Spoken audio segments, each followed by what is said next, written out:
kata Tritunggal tidak ada di dalam Alkitab. Ya, betul. Kata Tritunggal memang tidak ada di dalam Alkitab. Tapi secara tersirat, prinsip Tritunggal banyak bisa kita temukan di dalam Alkitab. Tritunggal tidak bicara tentang jumlah Allah secara matematik, karena masih banyak orang yang menganggap agama Kristen menyembah 3 Allah. Tritunggal adalah cara atau konsep yang dipakai untuk dapat memahami dan menjelaskan tentang Allah yang Esa, Allah yang satu yang disebut Bapa. Di episode 21 kemarin sudah dijelaskan, Allah disebut Bapa karena segala sesuatu berasal dari Allah.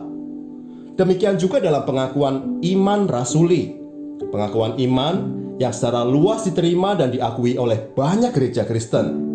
Pada butir pertama dikatakan, "Aku percaya kepada Allah, Bapa yang Maha Kuasa, Khalik atau pencipta langit dan bumi." Bapa menjadi sumber dari keesaan Allah. Di dalam Allah Bapa yang satu, berdiam firman-Nya dan juga berdiam Roh Kudus-Nya. Nah, inilah yang disebut Tritunggal. Bapa dengan firman dan Roh Kudus di dalamnya. Ketiga yang esa yang tidak terpisahkan. Prinsip Tritunggal sebenarnya sudah terlihat sejak halaman pertama Alkitab.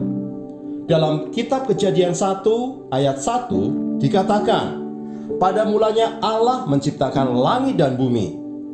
Allah Tritunggal yang esa dalam kejamakannya yang agung menciptakan langit, bumi, dan segala isinya sendiri, tidak dibantu oleh siapapun.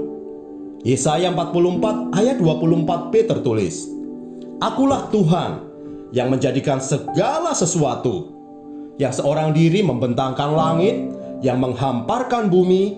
Siapakah yang mendampingi aku?" Kemudian di Kejadian 1 ayat 2 tertulis, "Bumi belum berbentuk dan kosong, gelap gulita menutupi samudera raya, dan Roh Allah melayang-layang di atas permukaan air." Roh Allah sebagai sumber hidupnya Allah bergerak dengan sangat dinamis. Roh yang kudus itu hadir untuk menyalurkan energi hidup pada ciptaan yang masih awal. Lanjut ke ayat 3. "Berfirmanlah Allah, jadilah terang. Lalu terang itu jadi." Firman yang keluar dari Allah berkuasa menjadikan segalanya sesuai dengan yang Allah kehendaki. Firman dan Roh Kudus yang tinggal bersama Bapa, itulah Tritunggal. Firman bukanlah perkataan biasa. Firman adalah sabda Allah, yaitu perkataan yang berkuasa.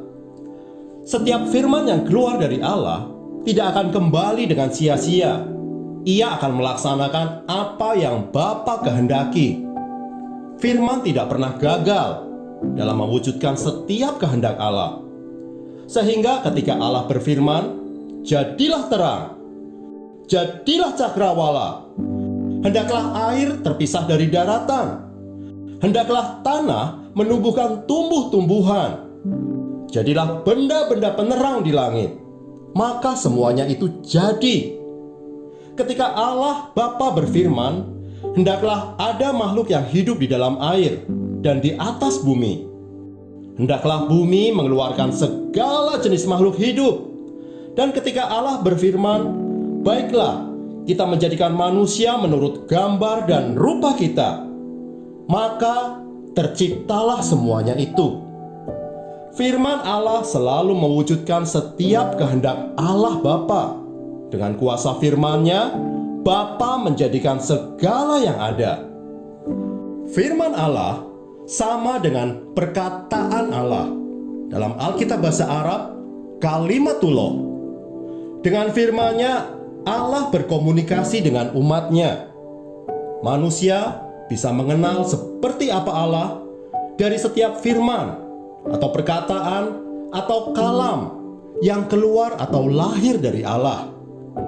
Itulah sebabnya firman disebut juga anak tunggal Allah. Kenapa? Karena firman keluar dan lahir dari Allah. Melalui firman, Allah menyatakan dirinya. Allah menyatakan dirinya kepada umatnya. Lalu Roh Kudus. Roh Kudus adalah nafas hidup dari Allah. Dialah roh yang memberi hidup dan berdiam secara kekal di dalam Allah. Selain sebagai sumber hidup yang memberikan nafas hidup pada makhluk ciptaan Allah, Roh Kudus juga diutus dan menyertai setiap orang percaya sebagai roh penghibur dan roh penolong. Roh yang kudus ini keluar dari Bapa untuk melakukan apa yang menjadi kehendak Allah Bapa.